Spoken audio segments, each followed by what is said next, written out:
열왕기상 19장 1절부터 18절까지의 말씀은 엘리야의 성정이 우리와 같은 사람인데도 불구하고 하나님이 어떻게 그를 다시 한번 일으켜 세우셔서 쓰시는지를 보게 되는 매우 중요한 단락이라고 할 수 있습니다. 엘리야의 그 커다란 기적적인 이야기들이 이 19장 이전에 질비하게 소개되고 있었습니다. 거의 신적인 존재인 것처럼 보입니다. 죽은 사람도 살리는 그는 분명 하나님의 사자 그 이상인 듯합니다. 그런데 오늘 19장에 보면 그는 언제 그랬느냐 하듯이 너무나 나약한 모습을 보이게 됩니다.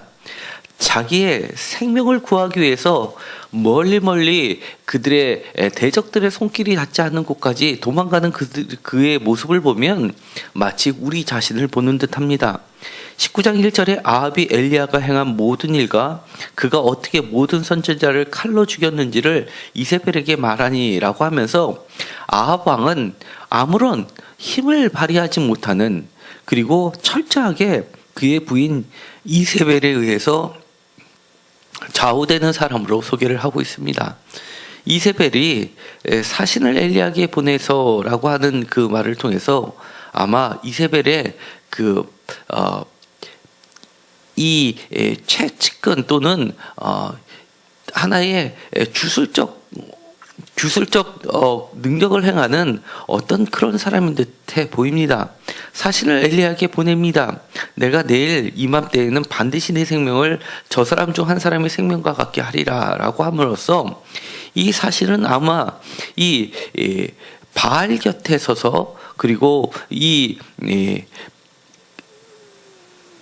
그 사람들이 죽는 것을 보았고, 그리고 또 안갚음을 마음속에 갖고 있었던 사람인 것 같습니다. 내 생명을 저 사람같이, 그리고 저 사람 중 한 사람의 생명같이 하게 하리라 라는 이 말을 전하게 됩니다. 그런데 이 말이 얼마나 크게 엘리야에게 다가왔냐 하면 그는 그만 자기의 생명이 위태롭다는 생각 더하기 빨리 도망가야겠다는 생각까지 하게 됩니다. 불안을 넘어서 이제는 이미 패한 모습을 보이게 되는 겁니다. 유다에 속한 브엘세바에 이르렀다라고 하는 것은 북이스라엘의 지배가 미치지 않는 곳까지 도망갔음을 이야기하게 됩니다. 그리고 나서는 이 사화는 그곳에 머물게 하고 자기는 더 깊은 곳으로 들어가게 됩니다. 광야로 들어갔다라고 하는 이 이야기는 광야에는 많은 숨은 곳들이 있었습니다. 그래서 우리도 지금도 많은 중동 쪽의 전쟁을 보면 아무리 신무기라 하더라도 이 광야에 깊은 굴 속에 들어가 있으면 신무기도 그것을 뚫지 못하는 것을 보게 됨을 지금도 알 수 있습니다. 그렇기 때문에 이 광야길쯤 하룻길쯤 가서 숨었다는 것은 철저하게 자신을 은폐했다는 것이 됩니다. 로뎀 아래에 앉아서 자기가 죽기를 원하는데 이것이 바로 자기의 열심 때문이라는 겁니다. 나의 열심이 하나님을 쫓는 그 열심이 남들보다 특별했기 때문에 이제는 나의 감당할 것을 다 감당했기 때문에 이제는 더 이상 내 생명을 거둬달라고 하나님께 간구를 합니다. 그러자 로뎀 나무 아래에서 누워 잘 때 천사가 그를 어루만져 줍니다. 혹시 우리 성도들 가운데서도 정말 하나님을 지금까지 잘 섬겨왔고 믿음을 잘 지켜왔지만 어느 순간 내 자신이 정말 무기력하고 느껴지고 또 이 모든 지금까지 해왔던 믿음이 더 이상은 유효하지 않을 것 같은, 그리고 이제는 더 이상 버티기도 힘들 정도로 지쳐 있다면 오늘 로뎀 나무 아래서 이 엘리야를 어루만져 주셨던 천사의 손길을, 하나님의 손길을 경험하게 되기를 간절히 소망합니다. 그를 어루만져 주십니다. 그리고 나서 위로해 주십니다. 나아가서 일어나 먹으라 하는 말씀을 해 주십니다. 숯불에 구운 떡과 한 병 물을 머리맡에 두셨습니다. 마치 병을 가로하는 부모의 마음처럼 그렇게 애잔해 보입니다. 여호와의 천사가 다시 한번 이야기를 합니다. 먹지도 못하고 누워있는 그 엘리야를 보면서 다시 한번 어루만져 주십니다. 그리고 터치해 주시는 것뿐만 아니라 일어나 먹으라고 다시 한번 그를 격려해 주십니다. 왜냐하면 너가 갈 길을 다 가지 못할까 걱정된다라고 하는 겁니다. 너의 끝이 지금이 아니라 아직도 너는 갈 길이 있기 때문에 너의 생명은 결코 그들이 해하지 못한다라고 이야기를 하는 겁니다. 사실은 이 기본적인 이야기는 엘리야도 알고 있었습니다.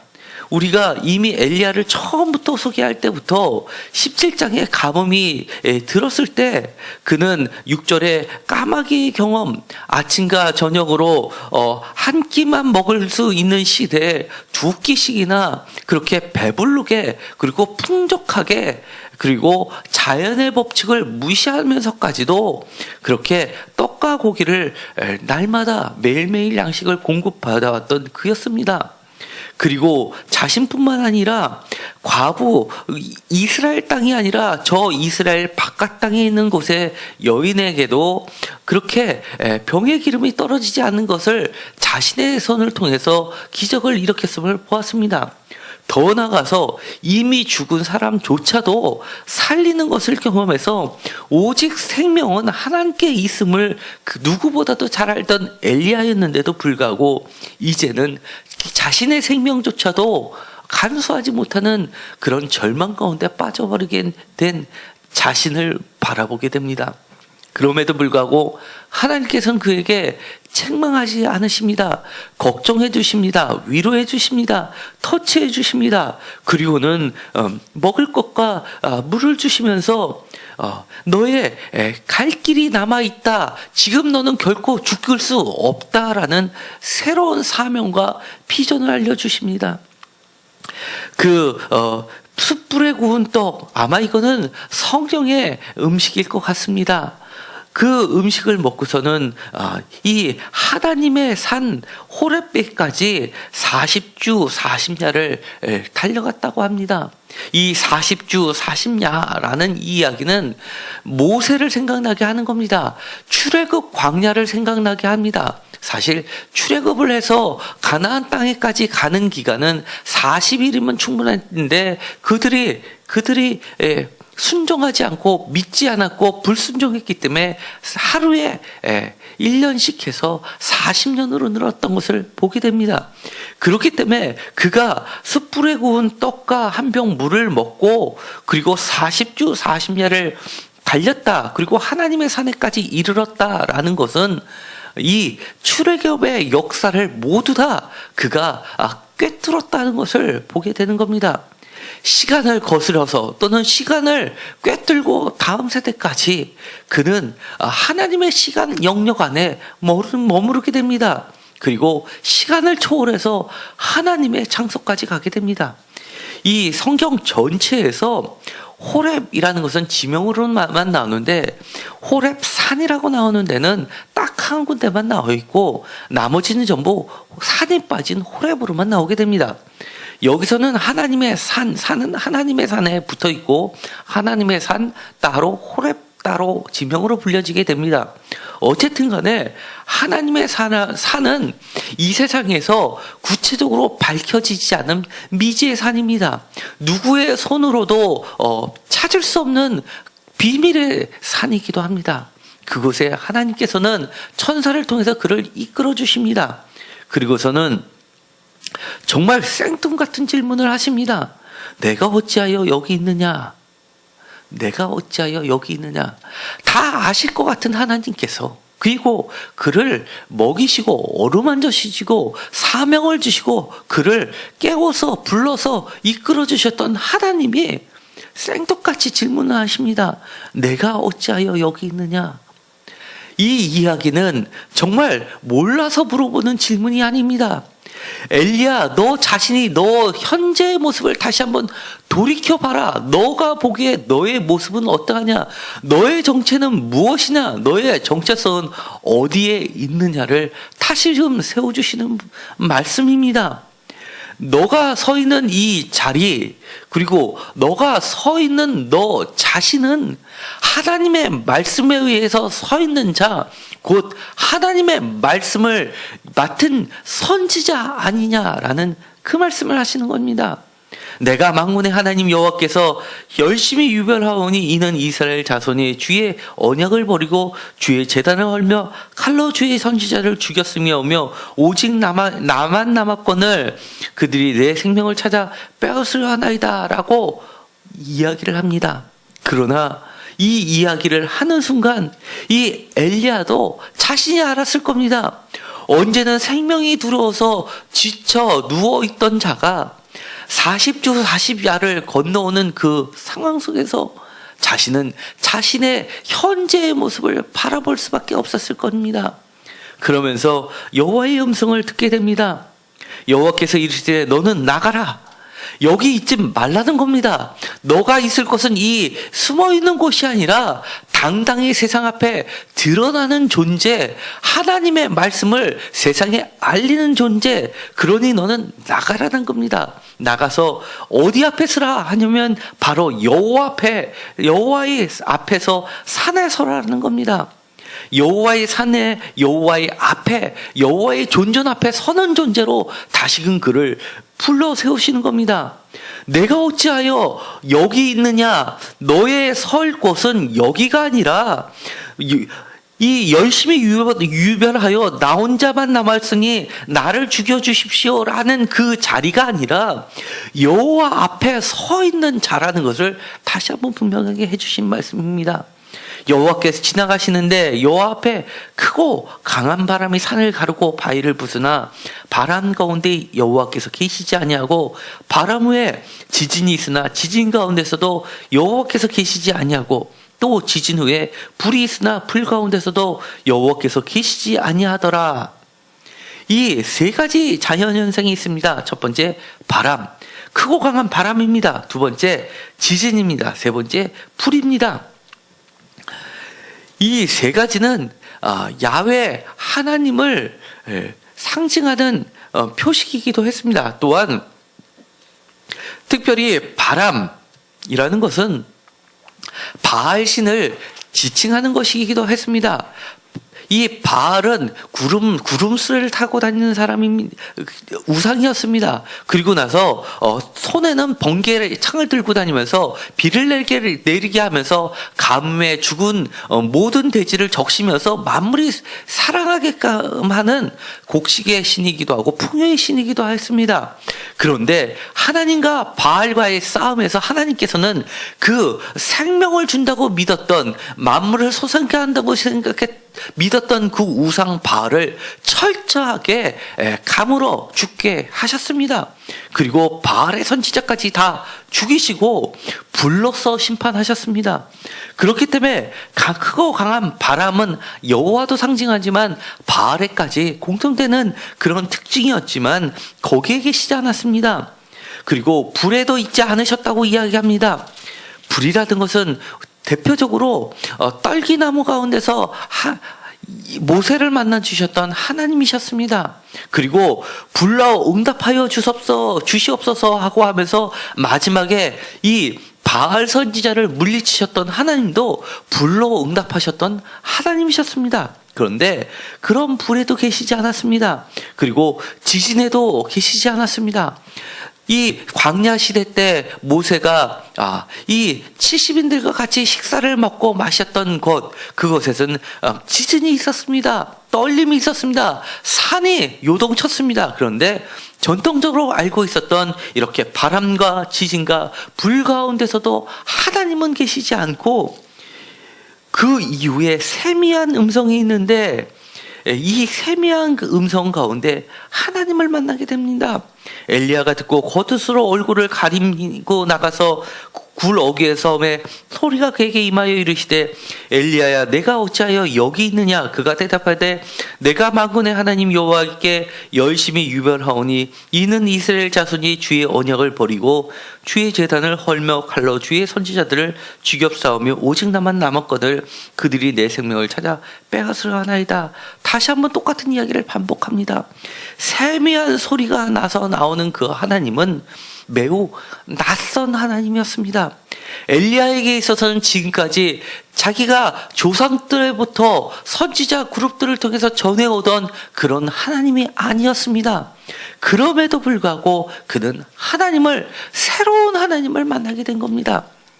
이 세미한 소리 가운데 임하셨던 그 하나님은 철저하게 바알과 그리고 아세라나 그리고 이 야훼를 섞어 놓는 그런 혼합주의 신앙에서 하나님을 섬긴다고 하는 그 모든 형태들을 모두 다 부인하는 것입니다. 그 모든 것을 버리는 것입니다.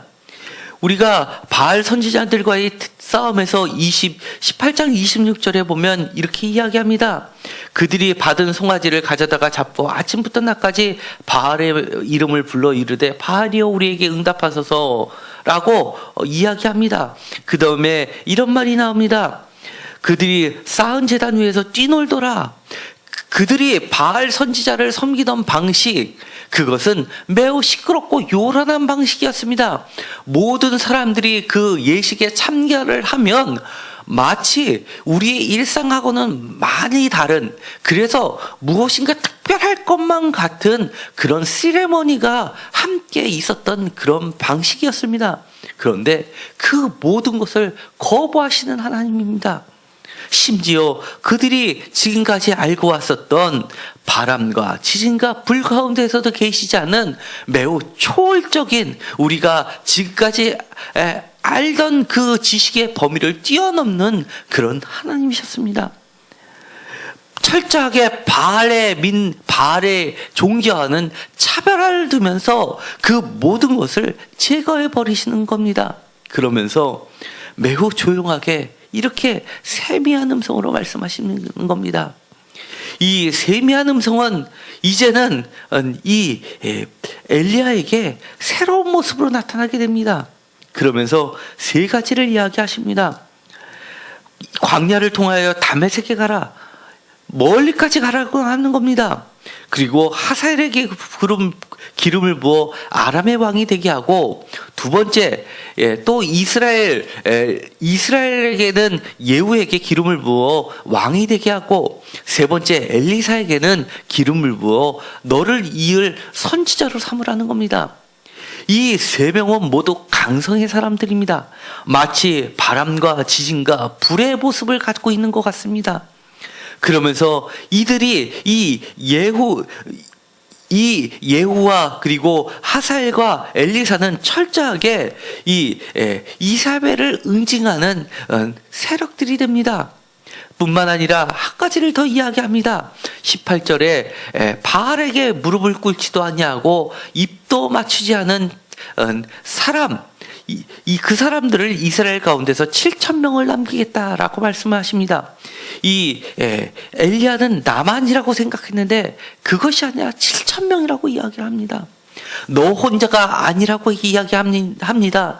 너 외에도 7,000명이 함께 할 것이라고 이야기합니다. 그뿐만이 아닙니다.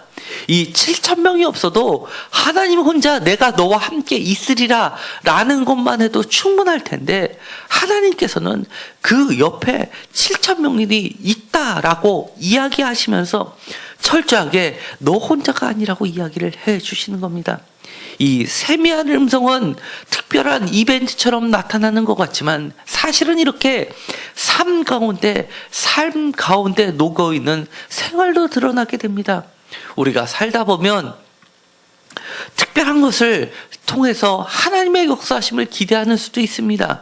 그렇지만 그 모든 것보다 가장 분명한 하나님의 음성은 바로 이벤트보다 어떤 제의적인 특별한 프로그램보다도 이처럼 생활 가운데, 삶 가운데 임재하신 하나님의 말씀처럼 분명한 것은 없다라고 이야기를 해 주시는 겁니다. 오늘도 성경 말씀은 우리에게 세밀한 음성같이 다가옵니다. 마치 너무나 조용해서 우리는 바람이나 지진이나 불이 라면 쉽게 우리가 인식할 텐데 인식하지 못할 때도 많이 있습니다. 마치 없는 듯합니다. 그러나 하나님은 우리에게 질문하고 계십니다. 내가 어찌하여 여기 있느냐? 내가 어찌하여 여기 있느냐? 너는 아직도 너의 갈 길이 있으니 내가 마련한 숯불에 구운 떡과 한 병 물을 마셔라. 내가 너의 슬픔을 어루만져 줄게. 너의 지친 어깨를 다듬어 줄게. 너의 힘든 마음을 내가 함께 할 테니 걱정하지 말아라 라고 이야기해 주십니다. 오늘도 지치고 힘든 가운데 계신 성도님들, 그리고 이제는 더 이상 버틸 힘도 없어가지고 내가 날마다 읽었지만 그 하나님의 말씀은 너무나 세미해서, 너무나 일상 같아서, 너무나 평범한 것 같아서 더 이상 지탱하지도 못할 정도로 모든 것을 내려놓고 싶은 이 순간에도 하나님은 다시 한번 여러분들에게, 그리고 저에게 세밀한 음성으로 이야기하시는 겁니다. 이것보다 더 분명한 것은 없다라고 이야기하시면서 너의 갈 길이 아직도 남아있다라고 이야기합니다.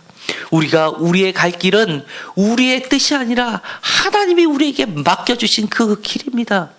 우리를 공격해오는 여러 가지 불의한 세력들, 그리고 우리는 하나님의 뜻대로 우리의 길을 가려고 하는데도 그것이 시시때때로 걸림돌이 되는 순간 포기하지 마십시오. 하나님의 열심이 나뿐만이 아니라 7,000명도 아무 말 없이 묵묵하게 그 일들을 곳곳에서, 이 사회 곳곳에서 각자의 삶의 자리에서 지켜나가고 있다라고 하나님이 이야기해 주고 계십니다. 오늘도 주님의 그 세밀한 음성이 그 무엇보다도 분명한 하나님의 임재로 다가서게 되시고 그것을 붙드시고 끝까지 우리의 갈 길을 나아가는 저와 여러분이 되시기를 간절히 소망합니다. 기도하고 마치기로 하겠습니다. 하나님, 우리에게 참된 위로를 허락하여 주옵소서. 우리가 믿음이 있다 하지만, 그리고 과거에 하나님의 임재하심을 너무나 분명하게 체험하면서 하나님의 사명들을 감당해 왔다 하더라도 지금 당장은 우리가 지쳐서 쓰러져 있습니다. 하나님, 내가 어디 있느냐라는 그 음성을 오늘도 우리는 듣습니다. 내 자신을 바라봅니다. 너무나 연약합니다. 주님 붙잡아 주시옵시고, 주님의 세밀한 음성이 저 시끄럽고 요란한 불과, 그리고 바람과 그리고 지진보다도 더 분명한 하나님의 임재로 우리와 함께하여 주옵소서. 우리가 40주 40야를 하나님과 함께 하나님의 길을 가게 하여 주시옵소서. 우리와 함께 하신 하나님만을 바라보며 오늘도 우리 앞에 놓여있는 것들을 넉넉히 감당할 수 있게 하여 주옵소서. 예수 그리스도의 이름으로 기도드렸습니다. 아멘.